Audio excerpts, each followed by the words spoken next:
வந்திருக்கும் அனைவருக்கும் என்னுடைய பணிவான வணக்கங்கள்.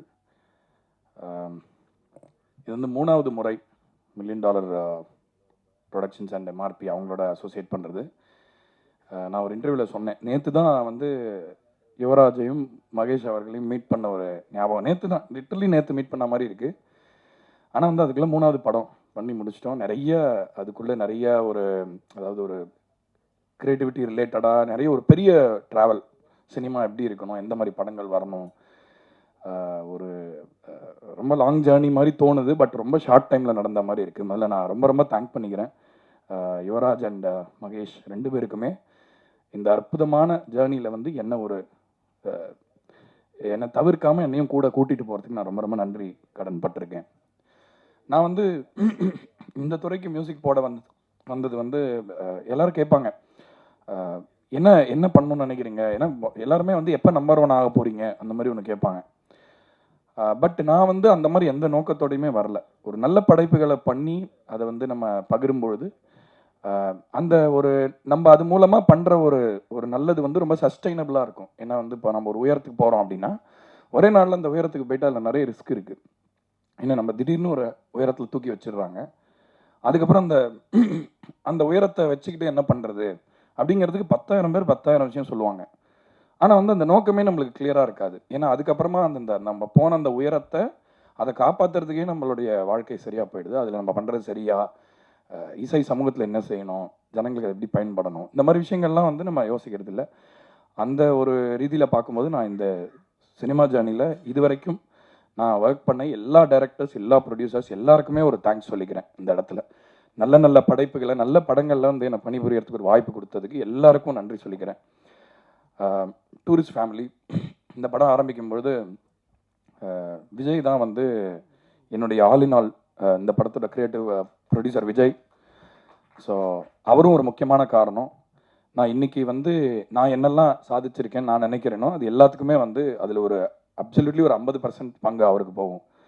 ஏன்னா என்னை சுற்றி எல்லாருமே நல்லா வெல்விஷர்ஸ் தான். சம்டைம்ஸ் எனக்குன்னு சில ஆம்பிஷன்ஸ்லாம் இருக்கும். பட் என்னை வந்து எல்லாரும் நம்ம பேர், நம்ம ஒர்க் எல்லாருக்கும் தெரிகிற மாதிரி பண்ணுறல ஒரு முக்கியமான ஒரு தூண் யுவராஜ் மாதிரி. ஸோ இந்த படம் ஆரம்பிக்கும் போது அவர் சொன்னார், இந்த மாதிரி ஒரு கதை இருக்குது, நீங்கள் கேட்டு பாருங்க அப்படின்னு. நான் பொதுவாக நரேஷன்ஸ் கேட்குறது தவிர்த்துருவேன். அவர் சசி சார்ட்ட நரேட் பண்ணார்னு சொன்னார் இல்லையா, அது எனக்கு ரிவர்ஸாக நடக்கும். ஏன்னா சில டேரக்டர்ஸ் வந்து நடிச்சு காட்டுறேன் அப்படி இப்படின்னு சொல்லி பயங்கர மாயாஜலமாக ஒன்று பண்ணிட்டு போயிடுவாங்க. அதுக்கப்புறம் அது படத்தில் அந்த மாதிரி இல்லைன்னா ஒரு மாதிரி கொஞ்சம் இதுவாகும். அந்த மாதிரி ஒரு 2-3 இன்ஸ்டன்ஸ் நடந்ததுனால சரி நீங்கள் ஸ்கிரிப்டை கொடுத்துருங்கன்னா அட்லீஸ்ட் லிட்ரேச்சர் லெவலில் நமக்கு தெரியும் இல்லையா, படத்தோட ஃபார்மேஷன் எப்படி இருக்குது, அதோட போக்கு எப்படி இருக்குது, கதையோடைய அந்த ரேஷியோ எல்லாமே கரெக்டாக இருக்கா, இசைக்கு முதல்ல இடம் இருக்கா. ஏன்னா சில படம் பார்த்தீங்கன்னா கம்ப்ளீட்டாக டைலாகாக இருக்கும், நம்ம என்ன தான் தலைகீழ் நின்னாலும் அங்கே மியூசிக் போடவே இடம் இருக்காது. இந்த பவர் பாண்டி படம் பண்ணும்பொழுது அந்த படத்தோட எடிட்டர் வந்து என்னை நம்பி நிறைய இடம் எம்டியாக விட்டுருந்ததுனால அந்த சில பீசஸை வந்து நம்ம இது பண்ண முடிஞ்சுது. ஏன்னா வந்து கதாபாத்திரங்களோட எண்ண ஓட்டங்கள்லாம் வந்து இசை வந்து ரொம்ப ஈஸியாக சொல்லிடும் ஒரு டைலாக்ல சொல்கிறத விட. ஸோ அப்படியெல்லாம் இருக்குமே அப்படின்னு சொல்லிட்டு, இல்லை நான் அபியை கூட மீட் பண்ணேன் ஒரு வாட்டி. மீட் பண்ணிவிட்டு ஃபஸ்ட் டைம் நரேட் பண்ண ஆரம்பிக்கிற மாதிரி ஏதோ பேசணும். அப்புறம் இல்லை நீங்கள் ஸ்கிரிப்ட் கொடுத்துருங்க நம்ம படிச்சுக்கலாம் அப்படின்னு சொல்லிட்டு நான் அனுப்பிச்சி விட்டேன். அதுக்கப்புறம் வந்து இன்னொரு வாட்டி இல்லை இந்த நரேஷன் நீங்கள் கேளுங்க, இது நரேஷனாக கேட்டால் தான் உங்களுக்கு அந்த எஃபெக்ட் கிடைக்கும் அப்படின்னோடனே அப்போ ஏன்னு புரிஞ்சுது. அவர் வந்து ஒரு 2 மணி நேரம் நரேட் பண்ணார். நரேட் பண்ணும்பொழுது எனக்கு உண்மையிலேயே ஒரு முழு படம் அந்த மியூசிக்கோட எல்லா ஒரு இதோடையும் ஃபுல்லாக ஒரு கம்ப்ளீட்டான ஒரு காப்பி பார்த்த ஒரு ஃபீலிங்கே எனக்கு நரேஷன்லேருந்து கிடச்சிது. ஒவ்வொரு கேரக்டர் மாதிரியும் மாற்றி மாற்றி பண்ணும்பொழுது அதே மாதிரி முகபாவனைகள் எல்லாமே டிஃப்ரெண்ட்டாக பண்ணி காமிச்சாரு. எனக்கு ரொம்ப யாருப்பா அந்த பையன், ஏன்னா அப்புறம் தான் நான் வயசு கேட்டேன். முதல்ல எனக்கு தெரியல, ஏன்னா இப்போ ஆளை பார்த்து வயசுலாம் சொல்ல முடியாது இப்போது. அதனால் வந்து ரொம்ப யங்காக இருக்காரு, என்ன வயசு இருக்கும், ஒரு 30 வயசு இருக்குமா, இல்லை அவர் ஜஸ்ட் 24 இயர்ஸ் ஓல்டு அப்படின்னாங்க. ரொம்ப ஆச்சரியமாக இருந்தது. ஏன்னா இந்த படத்தில் சொல்லியிருக்கிற விஷயம் அந்த மாதிரி. அதாவது வந்து இப்போ பொதுவாக வந்து நல்ல படங்கள் எடுக்கணும் அப்படின்னா அதாவது நல்ல கதாபாத்திரங்கள், ஒரு நல்ல ட்ராமா இருக்கணும், ஒரு குடும்ப வேல்யூஸ் பேசுறது அப்படிங்கிறத காட்டிலும் ரொம்ப வந்து ஒரு ஒரு ஒரு ஹைப்பர் மேஸ்குலைன் ஹீரோயிசம்க்கு வந்து எப்பயுமே ஒரு இது இருக்குது, ஒரு ரசிகர் கூட்டங்கள் இருக்குது, அதை சுற்றி ஒரு ஹைப் இருக்குது, ஒரு பில்டப் இருக்குது. அந்த படங்கள் வந்தால் அதனுடைய தாக்கம் கண்டிப்பாக நம்மளால் ஃபீல் பண்ண முடியுது. ஆனால் ஒரு முதல் படம் எடுக்கும் பொழுது இவ்வளோ ஒரு பொறுப்புணர்ச்சியோட ஒரு மாதிரி ஒரு அதாவது ரசிகர்களுக்கு உண்மையாக பண்ணுறது என்னங்கிறத நான் சொல்கிறேன். அதாவது வந்து நம்ம ஒரு கட்டமைப்புக்குள்ளே இயங்கிறது வேற, ஆனால் ஒரு டைரக்டராக என்னோட வாய்ஸ் என்ன அப்படின்னு ஒரு ஃபஸ்ட்டு படத்துலேயே நிறைய டேரக்டர்ஸ்க்கு தெரியுமான்றது டவுட்டு தான். சம்டைம்ஸ் டவுட்லாம் வரும். அந்த மாதிரி ஒரு டவுட்டே இல்லை, அவ்வளோ ஒரு கிளாரிட்டியோட நரேட் பண்ணார். So Abhi, thank you so much for Tourist Family. என்னை அந்த படம் உண்மையில ஹீல் பண்ணிச்சு. இந்த படத்தில் வேலை பண்ணது வந்து நான் கிட்டத்தட்ட என்னுடைய ஒரு ஒரு பிளெஸ்ஸிங்காக பார்க்குறேன். அண்ட் சசிகுமார் சார், நான் ரொம்ப வருஷங்களாக அவரை பல பரிமாணங்களை ஒரு இயக்குனராக, நடிகராக நிறைய விஷயங்களை பார்த்து ரொம்ப ரசிச்சிருக்கேன். பட் அந்த கொலாபரேட் பண்ணுற ஆப்பர்ச்சுனிட்டி வரலை. அது டூரிஸ்ட் ஃபேமிலிக்காக நடந்திருக்கு அப்படிங்கிறது வந்து ரொம்ப ரொம்ப ரொம்ப சந்தோஷமாக இருக்குது. மோகன்ராஜன் ஐயா வந்து ஆக்சுவலாக நீங்கள் அந்த ஈசன் படத்தில் அந்த வாய்ப்பு கொடுத்துருக்கலன்னா இன்னைக்கு நாங்கள் இந்த பாட்டெல்லாம் பண்ணியிருப்போமான்னு தெரியல. அதனால் கண்டிப்பாக அதில் உங்களுக்கு ஒரு பெரிய பங்கு இருக்குது எனக்கு அவர் கிடச்சதில். அண்ட் அந்த டீசரில் வந்து அவரோட ஒரு ரியாக்ஷன் கொடுப்பார். அந்த பையன் அந்த செருப்பை போட்டுட்டு அந்த போகும்போது அவர் ரொம்ப புதுமையான ஒரு ரியாக்ஷன் கொடுத்துருந்தார். நான் அந்த மாதிரி பார்த்ததே இல்லை இது வரைக்கும். ரொம்ப புதுசாக ஒரு பர்ஃபார்மன்ஸ் பண்ணியிருக்காரு. சசிகுமார் சாருக்கு இந்த படம் ரொம்ப ஸ்பெஷலாக இருக்கும்னு நான் ஒரு கான்ஃபிடென்ட்டாக சொல்லுவேன். ஏன்னா ஐ திங்க் சில பேர் வந்து நம்ம என்னென்னா இப்போ ஒரு அசட்ஸ் நம்ம கிட்ட இருக்கும்போது அவங்கள ஏன்னா இப்போ அவர் ஏற்கனவே பண்ண சில படங்கள் பார்த்து அதே மாதிரி கதைகள்லாம் சம்டைம்ஸ் போகும். இப்போ நம்மளுமே வந்து இப்போ $1 மில்லியன் பண்ணும்போது நம்ம ஒரு மாதிரி அந்த ஒரு டைமென்ஷனை மாற்ற ட்ரை பண்ணுறோம். பட் ஏற்கனவே நம்ம பண்ணி ஏதாவது ஹிட் ஆயிடுச்சுன்னா அதே மாதிரி தான் கேட்பாங்க. அந்த மாதிரி பார்த்தபோது எனக்கு அப்படியே ஒரு டிஃப்ரெண்ட்டாக, ஏன்னா படத்தை முதல்ல பார்த்த ஒரு ரசிகன்ற முறையில் நான் ரொம்ப பிரமிச்சேன். ஆக்சுவலாக சார் உங்கள் பர்ஃபார்மன்ஸ் ரொம்ப என்ஜாய் பண்ணேன். உங்களுக்கு கண்டிப்பாக ஒரு பெரிய ஒரு ஸ்பெஷல் படமாக எல்லா ரீதியிலுமே இருக்குன்றது நான் நம்புகிறேன் சார். அதே மாதிரி நான் உடல் தான் என்னோட உயிர் அங்கே உட்காந்துருக்கு கருப்பு சட்டை போட்டுக்கிட்டு மோகன்ராஜன். அவருடைய தமிழ் வந்து இந்த காலத்து இளைஞர்களுக்கு வந்து ரொம்ப ஒரு அவசியமான ஒரு விஷயம் அவர் பண்ணிட்டு இருக்காருன்னு நினைக்கிறேன். ஏன்னா வந்து புதுமைன்னா நம்ம என்ன பண்ணுவோம்னா ஆப்போசிட்டாக ஏதோ பண்ணுறதுன்னு நினச்சிட்டு இருக்கோம். புதுமைன்றது ஒரு தொடர்ச்சி தானே இல்லையா? ஏன்னா இப்போ ஏதாவது ரொம்ப இப்போ முகை மழைன்னு சொன்னார்ல, அந்த மாதிரி இப்போ ஏதாவது சொன்னால் முகை மழையா ரொம்ப வைபா இல்லையா ப்ரோ அப்படி இப்படின்னு வானுங்க. நான் என்ன கேட்குறேன்னா தமிழ் இண்டஸ்ட்ரியில் படம் பண்ணி ஒரு அழகான தமிழ் வார்த்தை எழுதுறதுக்கு கூட இங்கே இடம் இல்லையா என்ன? ஸோ அதனால் அந்த விஷயத்தில் என்னோட ஒரு ஸ்ட்ராங்காக அதை நம்பி, இல்லை நம்மளும் வந்து தங்கிலீஷ்லாம் பண்ணுறோம், ஆனால் தமிழ் பாடல்களுக்கும் இடம் இருக்கணும். தமிழ் நம்ம காதில் விழணும்ல. என்ன ஒரு செம்மையான மொழியை வந்து நம்ம அதுக்குள்ளே பிறந்துட்டு அந்த மொழியே தெரியாமல் ஒரு சின்ன ஒரு நான் கூட வித்தியாசமே தெரியும். சில பேர் அன்பு அப்படின்வாங்க, ரொம்ப அன்பு ஜாஸ்தியாக போயிடுச்சுன்னா அப்படி ஆகிடும்னு நினைக்கிறேன். ஸோ அந்த மாதிரி ஒரு தமிழ் வந்து இன்றைக்கி நம்ம இளைஞர்கள்ட்ட போய் சரியாக ரீச் ஆகலையா என்ன அப்படின்ற ஒரு விஷயத்தை வந்து இந்த மாடர்ன் மியூசிக்கில் பூர்த்தி பண்ணுறதுக்கு ஒரு பர்ஃபெக்டான ஆள் எனக்கு அமைஞ்சிருக்காரு. யுவராஜ்க்கும் நன்றி சொன்னேன். ஏன்னா குட் நைட் பண்ணும்பொழுது நான் எல்லா பாட்டுமே அவர் எழுதிட்டோன்னு சொன்னேன். ஏன்னா நான் வந்து அவரை ரசிக்க ஆரம்பிச்சிட்டேன். ஆக்சுவலாக 1947 முடிச்சுட்டு ஒரு செம்மையாக ஒரு பீஸ் மாற்றிருக்கு, இதை விட்டுறக்கூடாது அப்படின்னு ஒரு இது. அதுக்கப்புறம் அது தொடர்றது வந்து அவ்வளோ சந்தோஷமாக இருக்குது. மோகன்ராஜன் மீட் பண்ணணுன்னாலே நம்மளுக்கு இந்த ஒர்க் அப்படின்றதே தூக்கி நான் மைண்டில் போட்டு அப்படியே வெளியே போட்டுருவேன். போனால் நான் அபி மோகன் ஐயா உட்காருவோம். உட்காந்துட்டு யாராவது சிசிடிவி கேமரா வச்சு ப்ரொடியூசர்லாம் பார்த்தாங்கன்னா தெரியும், ஐயோ இவனுங்களை நம்பியா விட்டுருக்கோம் அதெல்லாம் அப்படின்னு. ஸோ அவ்வளோ ஒரு மகிழ்ச்சியாக இருக்கும். ஏன்னா வந்து ஆர்ட் வந்து ஒரு மகிழ்ச்சியை வந்து நம்ம ஒரு மகிழ்ச்சி தான் மகிழ்ச்சியை கொடுக்க முடியும். சில பேர் ஜாலியாக பாட்டு பண்ணணும்னு சொல்லிட்டு அப்படியே பதட்டத்திலே உட்காந்துருப்பாங்க. அது எப்படி சந்தோஷத்தை கொடுக்க முடியும் அந்த மாதிரி ஒரு பாட்டு? ஸோ நம்ம மகிழ்ச்சியை தான் நம்ம கடத்த முடியும். அண்ட் கலைன்றது நம்மளோட பர்சனல் அப்சர்வேஷன் தான். அந்த மாதிரி 3 பேர் சேர்ந்து அந்த அப்சர்வேஷன் அது சேரும்போது வந்து அது ரொம்ப அருமையான படைப்புகள் கிடைக்கும். அண்டு நடித்த எல்லாருமே, சிம்ரன் மேம், இவர் மிதுன் அவ்வளோ அருமையாக பண்ணியிருக்காரு. நான் சிலலாம் சொல்லக்கூடாது, அவ்வளோ ஒரு எக்ஸ்ட்ராடினரியான ஒரு சீன் இருக்குது. ஒரு 15 நிமிஷம் சீன்.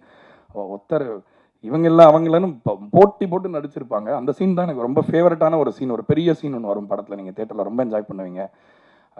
அதே மாதிரி நிறையா இயக்குநர்கள் இப்போ பார்த்துட்டு சொன்னாங்க, எல்லாரும் பர்ஃபார்ம் பண்ணாங்க. ஒவ்வொருத்தரும் சிம்ரன் மேம், இவர் அந்த குட்டி பையன் கமலேஷ், அவன் என்ன பாடுனா பாடுறான், ஆடுனா ஆடுறான், குதிச்சிருவான் போல இருக்கு.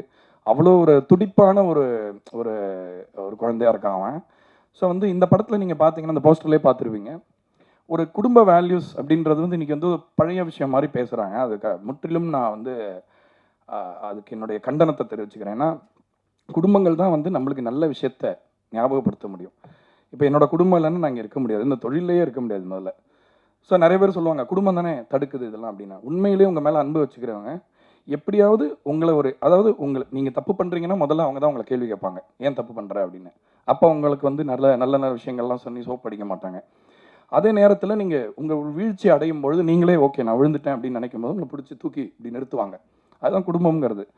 அது மனுஷங்களுக்கு தேவையில்லையா அப்படிங்கிறத யோசிங்க. குடும்ப படங்கள் வந்து பெரிய வியாபார படங்களாக இங்கே மாறலைன்னா ஒரு பெரிய ஒரு வேல்யூவில் வந்து நம்மளுக்கு கண்டிப்பாக ஒரு டெஃபிஷியன்சி வரும். இப்போ ஜென்சி பசங்களாம் அப்படி இருக்காங்க, அப்படி பேசுகிறாங்க, என்ன ப்ரோ புரியல கிரியலன்றீங்களா? ஏன்னா சினிமாவோட தாக்கம் வந்து கண்டிப்பாக அதில் இருக்குது. அதனால் அந்த ஃபேமிலி வேல்யூஸை சினிமாலேருந்து கம்ப்ளீட்டாக அழிக்கிறது அது வேணான்னு சொல்கிறது வந்து நம்ம ஒரு இண்டஸ்ட்ரியாக நம்ம அதை வந்து கண்டிப்பாக நம்ம வச்சுக்கணும். ஸோ அந்த ஒரு ரீசனுக்காக டூரிஸ்ட் ஃபேமிலி வந்து எனக்கு ரொம்ப ரொம்ப ரொம்ப பர்சனலி ரொம்ப நான் ஜெயிக்கணும்னு நான் வேண்டிக்கிறேன். அந்த மாதிரி ஒரு ஒரு விஷயம் நான் இன்வெஸ்ட் பண்ணியிருக்கேன் அந்த படத்தில். ரெண்டாவது விஷயம் வந்து இந்த அதாவது ஒரு இப்போ இப்போ தமிழில் படம் பண்ணுறோம், இப்போ பேன் இண்டியாலாம் சொல்கிறாங்கல்ல, எல்லா மொழியிலையும் படம் பண்ணுறாங்க. கொரியன் படம்லாம் நம்ம பார்க்குறோம். எந்த மாதிரி கொரியன் படத்தை பார்க்குறோன்னு யோசிச்சு பாருங்க. அதாவது மொழின்ற அந்த லிமிட்டேஷனுக்குள்ளே இல்லாமல் அந்த மொழியில் தான் எடுக்கிறாங்க. அந்த மொழி அந்த அந்த படத்தை லிமிட் பண்ணாமல் அந்த மொழியை தாண்டி இந்த மனித குடும்பத்துக்கிட்ட பேசுகிற படங்களை தான் நம்ம எல்லாருமே பார்க்குறோம். எந்த மொழியாக இருந்தாலும் நம்ம கவலைப்படாமல் பார்க்குறோம். அந்த ரீதியில் டூரிஸ்ட் ஃபேமிலி தமிழ் படமானு கேட்டால் எஸ் தமிழ் படம் தான். ஆனால் அதையும் தாண்டி நம்ம மனித குடும்பத்துக்கான ஒரு அழகான கொண்டாட்டமான அன்பு செய்தியை சொல்ல போகிற மிகச்சிறந்த படமாக இருக்கும்.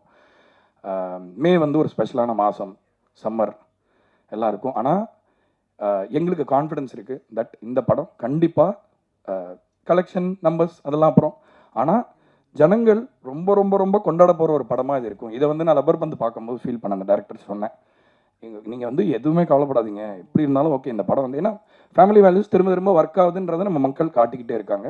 அதனால் இது இண்டஸ்ட்ரி இம்ப்ரெஸ் பண்ணணும்னோ இந்த மார்க்கெட்டில் நம்பர் 1 நம்பர் 2ன்னு சொல்லணும்னோ எடுத்த படம் இல்லை. ரசிகர்களை மகிழ்விக்க, அவங்கள நெகிழ வச்சு, அவங்கள சிரிக்க வச்சு, சந்தோஷப்படுத்தி நல்ல விஷயங்களை கடத்துறதுக்கான படமாக தான், அந்த முயற்சியாக தான் இந்த டூரிஸ்ட் ஃபேமிலி அமைஞ்சிருக்கு. ஸோ நீங்கள் தான் இந்த மாதிரி படங்களுக்கு எப்பயுமே ஒரு ஒரு வாய்ஸ் இல்லாதவங்களுக்கு வாய்ஸாக எப்பயுமே இருக்கீங்க. அதனால் தமிழ் மீடியா வந்து அந்த விதத்தில் வந்து ரொம்ப ரொம்ப ரொம்ப ரொம்ப பெரிய ஒரு மரியாதையும் ஒரு நன்றி கடனும் எனக்கு இருக்குது. அதே விஷயத்தை இந்த படத்துக்கும் நீங்கள் செய்யணும். இந்த படத்தில் ஒர்க் பண்ண மியூசிக்கில் பாடிய பாடகர்கள் பற்றி கண்டிப்பாக சொல்லணும். எஸ்பி சரண் சார் ஒரு பாட்டு பாடியிருக்காரு, விஜய் யேசுதாஸ், யுவன் சார் ஒரு பாட்டு பாடியிருக்காரு. ரொம்ப முக்கியமான ஒரு பாட்டு படத்தில் ரொம்ப நல்லா வந்திருக்கு. நான் ரொம்ப விரும்புகிற SPB sir, Ilaiyaraaja sir and Yesudas sir, அவங்க 3 பேரோட பசங்களும் அப்படியே பாடியிருக்காங்க இந்த படத்தில். அது பெரிய பிளெஸ்ஸிங்காக நினைக்கிறேன் இந்த படத்துக்கு. என்னோட அசிஸ்டன்ட் மனோஜ் கிருஷ்ணான்னு ஒருத்தர், அவர் வந்து ரொம்ப ரொம்ப வருஷமாக எனக்கு ட்ராக் பாடுவான். அந்த பையன் ரொம்ப நல்லாயிருக்கும்னு இவங்களே சொல்லுவாங்க. பட் சம்டைம்ஸ் சில கம்பல்ஷன்ஸ்க்காக நம்ம சில பேர் சிங்கர் போகலாம் அது இதுன்னு பண்ணுவோம். இந்த படத்தில் அவன் பாடியிருக்கான். அது வந்து எனக்கு ரொம்ப சந்தோஷமாக இருக்குது. என்னோட அசிஸ்டன்ட் அவ்வளோ பியூட்டிஃபுல்லாக பாடியிருக்கான். அந்த பாட்டை போய் கேட்டு பாருங்கள், மனோஜ் கிருஷ்ணான் பேர். அப்புறம் இங்கே வெங்கட் எங்கே இருக்கார், வெங்கட் இந்த படத்தில் அவர் ஒரு பாட்டு பாடியிருக்காரு. ஸோ அவர் ஒரு டீம் பாக்கி இல்லாமல் எல்லா டீம்லேயும் வேலை செஞ்சுருக்காரு அவர். ஸோ இந்த இறகுன்ற பாட்டோட ரிப்ரைஸ் வெர்ஷன் அவர் பாடியிருக்காரு.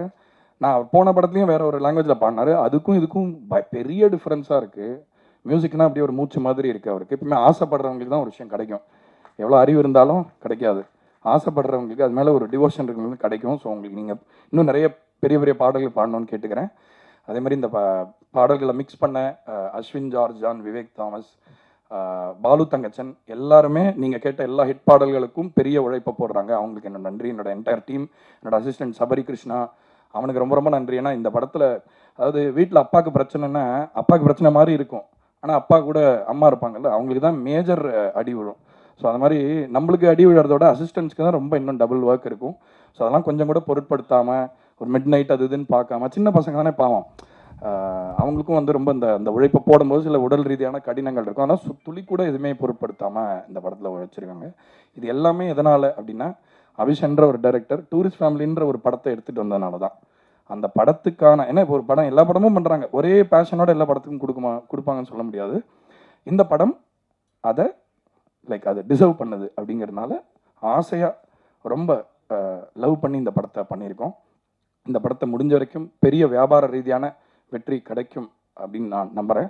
நீங்கள் பார்த்துட்டு அதுக்கு தகுதியான படமாக இருந்தால் இந்த நம்பர் கேம், இந்த நம்பரில் இருக்கிற லாஜிக், இது இவ்வளோ தான் கலெக்ட் பண்ணணும், அது அவ்வளோ தான் கலெக்ட் பண்ணுன்றதெல்லாம் உடச்சி ஒரு புது சரித்திரம் நாங்கள் படைக்கிறதுக்கு நீங்கள் உறுதுணையாக இருக்கணும்னு கேட்டுக்கிட்டு நன்றி சொல்லிக்கிறேன். வணக்கம்.